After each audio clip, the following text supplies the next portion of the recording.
মায়া পঞ্জিকা এক প্রকার বর্ষ গণনা পদ্ধতি যা মায়া সভ্যতায় তথা কলম্বাস পূর্ববর্তী মধ্য আমেরিকায় প্রচলিত ছিল। আধুনিক গুয়েতেমালা ও আধুনিক মেক্সিকোর কোনো কোনো অংশে এটি এখনও ব্যবহৃত হয়।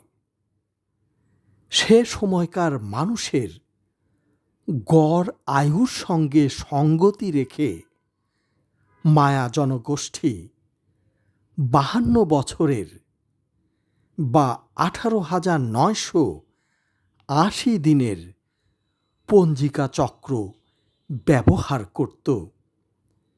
এই সময়ের বহির্ভূত ঘটনা দুর্ঘটনার উল্লেখের জন্য 5,126 বর্ষব্যাপী একটি অধিপঞ্জিকা উদ্ভাবন করা হয়, যার শুরু খ্রিস্টপূর্ব 3114 অব্দ এবং শেষ 2012 খ্রিস্টাব্দে।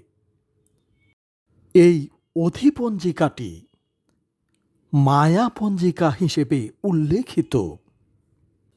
2012 সালের 21শে ডিসেম্বর মায়া পঞ্জিকার শেষ দিবস। অনেকের ধারণা ছিল 2012 সালের 21শে ডিসেম্বর পঞ্জিকাটির সময় শেষ হয়ে যাবে এবং পৃথিবী ধ্বংস হয়ে যাবে।